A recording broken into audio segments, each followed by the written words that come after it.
Good morning students. मैं Prabhakar Singh SS class में आपका स्वागत करता हूं। आज हम कक्षा 9 और 10 के लिए आईयूपीएसी नामकरण सीखेंगे।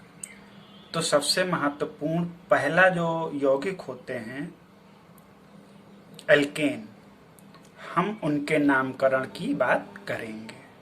तो आज हम एल्केन का नामकरण सीखेंगे। तो बस बहुत आसान से हैं, सिर्फ आपको दो महत्वपूर्ण बातों का ध्यान रखना है।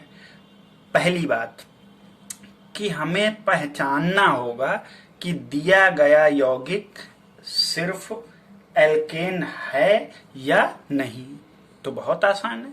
कैसे पहचानेंगे कि जो भी सूत्र लिखा होगा उसमें सिर्फ C होगा और H होगा, यानी कार्बन और हाइड्रोजन, बस यही दो प्रकार के परमाणु उपस्थित होंगे। इनके अलावा कोई भी यौगिक उपस्थित, कोई भी परमाणु उपस्थित नहीं होगा। जैसे कि एक उदाहरण देखते हैं, ये रहा C और इससे क्या जुड़े हैं, सिर्फ H H H।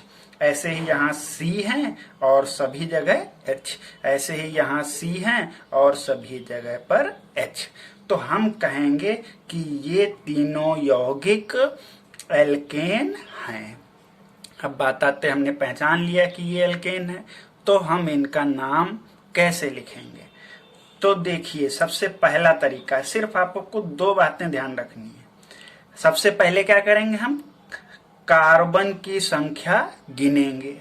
कार्बन की संख्या यदि 1 है तो उसका जो शुरुआती नाम होगा वो मेथ लिखा जाएगा। यदि कार्बन की संख्या 2 है तो उसका नाम एथ लिखा जाएगा। इसी प्रकार यदि 3 है तो प्रोप लिखा जाएगा। ये सभी अभी हम उदाहरण से समझाएंगे तो बहुत आसानी से आपको समझ आ जाएगा। दूसरी बात, जब हमने मेथ एथ प्रोप लिख लेंगे उसके बाद सिर्फ एन शब्द जोड़ देंगे, अंत में एन जोड़ेंगे और आपका आईयूपीएसी नाम मिलके बन जाएगा। देखिए, देखते हैं कितना आसान है। जैसे कि उदाहरण नंबर 1, सबसे पहला काम क्या करेंगे, यहाँ कार्बन की संख्या गिनेंगे। तो हम देख रहे हैं यहाँ कितने कार्बन है, सिर्फ 1 कार्बन है, तो हम इसका नाम क्या लिखेंगे, मेथ। और लास्ट में क्या लिखा था कि एन शब्द जोड़ देंगे। एन क्यों जोड़ रहे हैं, क्योंकि ये एल्केन है। और एल्केन हमने कैसे पहचाना, सिर्फ कार्बन और हाइड्रोजन होंगे और एक बंध उपस्थित होगा, कार्बन हाइड्रोजन और एक बंध। तो हम इसमें एन जोड़ देंगे, क्या, एन। तो ये मिलके क्या बना, मेथ प्लस एन यानी मेथेन। यही आपका आईयूपीएसी नाम है। देखते हैं दूसरा नाम। इसमें पहला काम, सबसे कार्बन की संख्या गिनी। कितने कार्बन, 2, यानी एथ लिख दिया। साथ में क्या जोड़ेंगे, एन। ये क्यों जोड़ रहे हैं, क्योंकि यहां भी सब जगह एकल बंध है और कार्बन हाइड्रोजन यानी एल्केन है। तो ये क्या बन गया, एथेन। देखो कितना आसान है। कार्बन गिनते हैं, 1 2 3, यानी ये क्या हुआ, प्रोप। तो हमने यहां लिख दिया प्रोप। और सब जगह आपको एकल बंध दिखाई दे रहा है, तो ये क्या होगा, एन। तो ये क्या बन गया, प्रोपेन। तो इस तरह से हमने सामान्य यौगिकों का नामकरण सीख लिया। कैसे, कि सबसे पहले पहचान लेना है कि एल्केन है या नहीं। तो हम देखेंगे कि उसमें सब जगह एकल बंध होना चाहिए, कार्बन और हाइड्रोजन। एल्केन हो गया, तो बस पहला काम कार्बन गिनो और उसमें एन जोड़ दो। अब देखते हैं कुछ अलग प्रकार के यौगिक।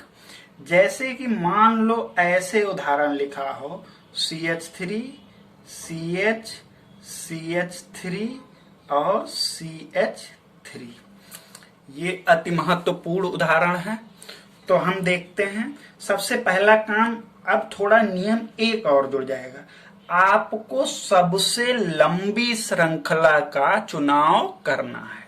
सबसे लंबी श्रृंखला देखते हैं हम कि यहाँ किसी भी किनारे से शुरू करके किनारे तक जाएंगे, किस लिए? लंबी श्रृंखला के चुनाव में। तो देखते हैं 1 2 3, यानी इस किनारे से इस किनारे तक हमको कार्बन मिले 3।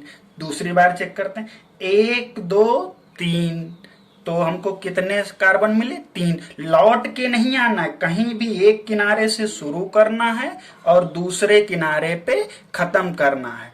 चाहे यहां से गिने 1 2 3 या फिर यहां से गिने 1 2 3, तो कैसे भी गिने आपके कार्बन कितने मिल रहे हैं? 3। तो हमने 3 के लिए लिखा क्या? प्रोप। 3 के लिए शुरुआत में लिखा था प्रोप। तो हमने मान लिया हमारे ये 3 थे, 1 2 3, और जो एक छूट गया तो याद रखेंगे CH3 को क्या कहते हैं? मेथिल। CH3 को क्या कहेंगे? मेथिल। तो यहाँ पे क्या लिखेंगे? जो भी छूट जाता है उसका नाम लिखते हैं मेथिल। ये हो गया छूटे का नाम, आगे लिख दिया। कार्बन 3 है वो यहां लिख दिए। अब बात आती है क्या इसके पीछे कुछ लगाएंगे? हम देख रहे हैं सब जगह एकल बंद है, तो यहाँ क्या जोड़ेंगे? एन। क्या? एन। तो ये क्या बन गया? प्रोपेन। और ये आगे क्या लिखा है? मेथिल। बस नाम हो गया। अब आपको बताना होगा ये मेथिल किसके साथ जुड़ा है। तो हम देख रहे हैं 2 नंबर वाले कार्बन पे ही तो जुड़ा है, तो हम यहाँ मेथिल के आगे लिख देंगे 2 मेथिल प्रोपेन। ये रहा हमारा आईयूपीएसी नाम। बहुत आसान है। एक दूसरा उदाहरण देखते हैं। मान लिया हमारे पास कुछ ऐसा उदाहरण है,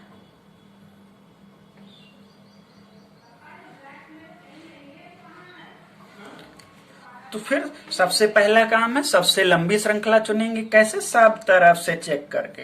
1 2 3, ये मिले 3। 1 2 और 3, ये भी मिले 3।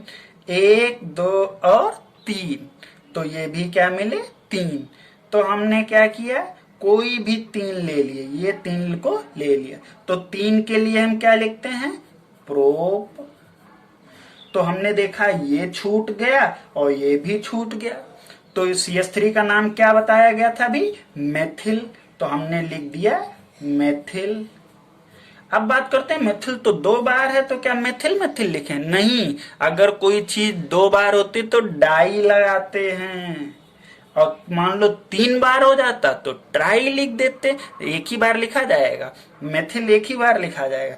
अगर 2 बार प्रयोग में आया तो डाई, और ऐसे ही कहीं 3 बार आता तो हम लिखते ट्राई। तो अब देखते हैं, और एकल बंद बना है तो इसमें क्या जोड़ेंगे? एन। तो ये क्या बना? प्रोपेन। और ये क्या लिखा है? Dimethyl. ये तो वैसे ही लिख दिया है। अब बात आते हैं, पिछली बार भी नंबर दिया था तो नंबर फिर से हमने 1 2 इनको 3 कर दिया है। तो अब देखें ये वाला भी 2 के साथ जुड़ा है और ये वाला भी 2 के साथ, तो हम क्या लिखेंगे? दोनों लोग 2 पे जुड़े हैं, तो इसका नाम बना 2 डाई मेथिल प्रोपेन।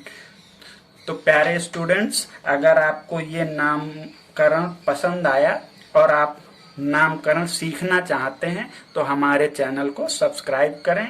इसी प्रकार हम आगे इसी के और अच्छे लेवल के क्वेश्चन आपको सिखाएंगे। धन्यवाद।